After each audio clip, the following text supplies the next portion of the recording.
So out of this list that we have up here, which of these are monomials? 76. Okay, 76 would be a monomial.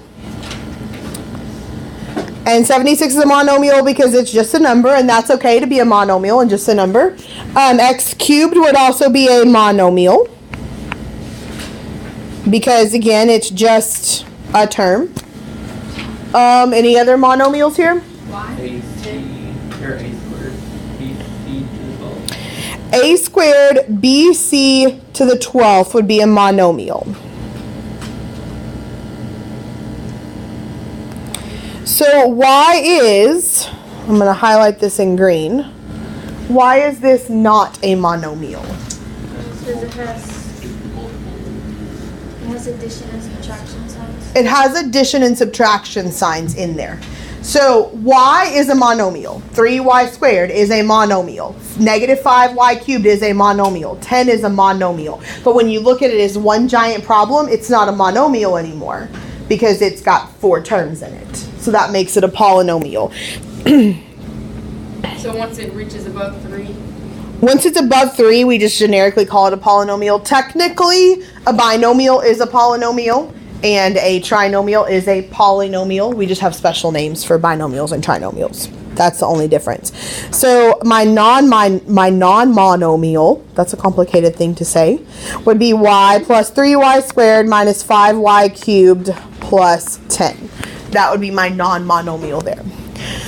So the degree of the monomial is the highest exponent. When it asks us for the degree of something, it's asking us for the highest exponent of a variable. That is important, and you'll see why in a second. It's the highest exponent of a variable. So the degree of a polynomial is the highest exponent of a variable. So like in this first one, it says x to the third. What's the degree of that? 3. Okay.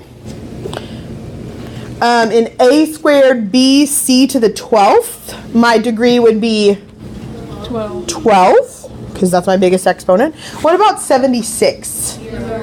0. How come? There's no variables there, so that means that there's there's 0 variables. Okay. We're going to skip down to part F, and it asks us to write the polynomial in standard form. What does it mean to write it in standard form?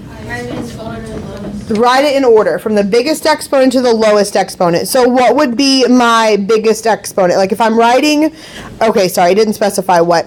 We're writing this polynomial right here. Okay, we're going to write this one in standard form. So if I'm writing that in standard form, what goes first? Negative 5y cubed. It's important to remember that whatever the sign is in front of the coefficient, that is the sign you're taking with it. Okay? So that negative sign is attached to the 5, so it's negative 5y cubed. Okay, what would be next if I'm writing this in standard form? 3y squared. Okay, what would come next? Y. Is that y a positive y or a negative y? Positive, so we're going to put a plus y. How would you know? Yeah, there's no negative sign there. If there was a negative sign, it'd be negative, it'd be minus. If there's no sign, that defaults it to positive. And then lastly, plus 10. It does not ask for this, but I am asking you for this. What is the degree of the polynomial? It would be 3. The degree of the polynomial is the biggest exponent, whichever one is the biggest. And the leading coefficient, let's start with the word coefficient. What does the word coefficient mean? Number in front. The number in front of the variable. So when you think about, when you put the word leading there in front of it, what do you think it's asking you for? The biggest. The biggest number? Okay. The first coefficient. Which one do you think?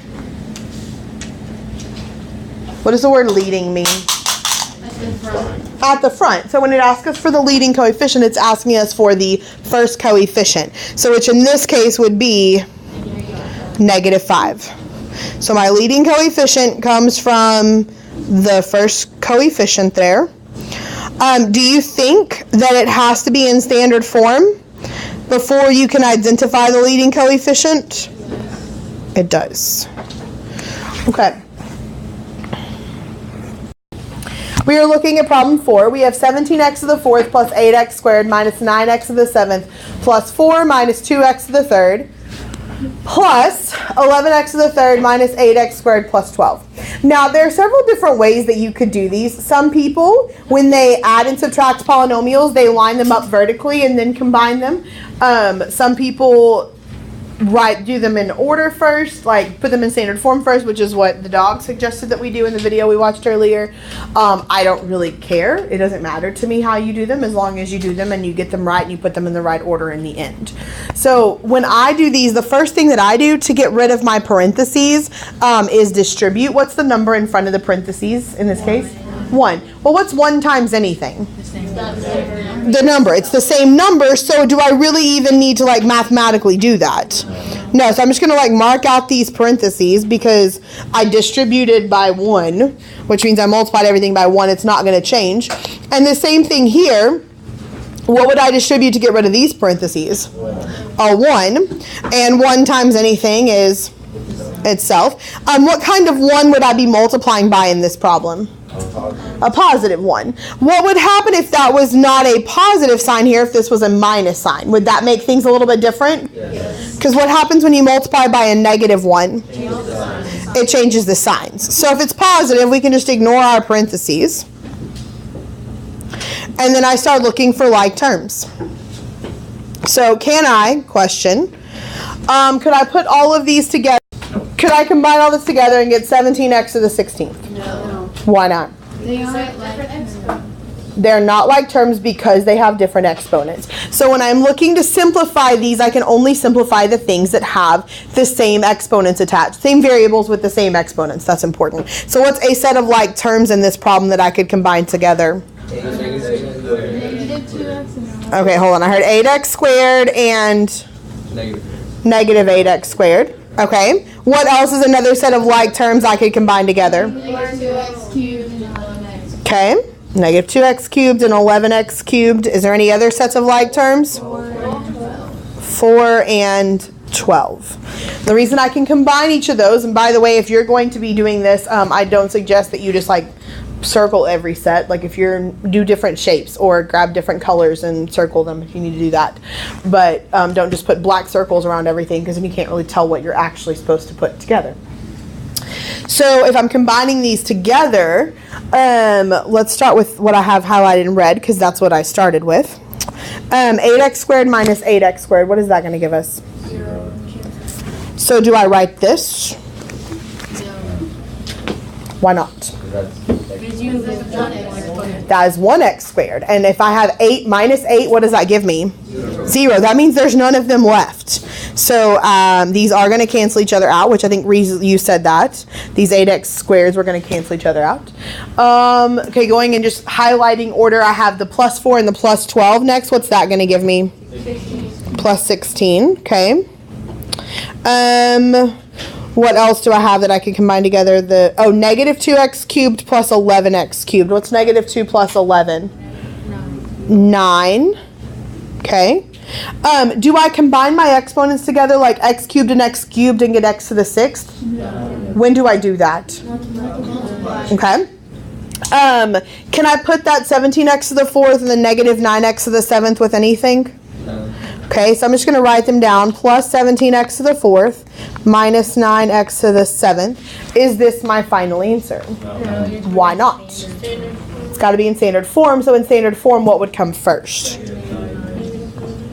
Negative 9x to the 7th. Okay, and then 17x to the 4th. And then, okay, and then, all right. And that would be my final answer.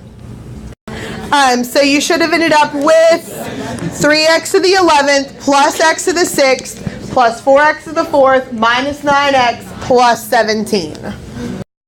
On problem 4, that's what you should have come up with. There was only, I think, one set of like terms in this problem. What was the one set you could combine together? Okay, so negative 8x and negative x. Remember, when you have negative x, what's the coefficient of negative x? There's a 1 there. Anytime you don't have a number in front of the variable, that number is a 1. And negative 8 minus 1 is negative 9.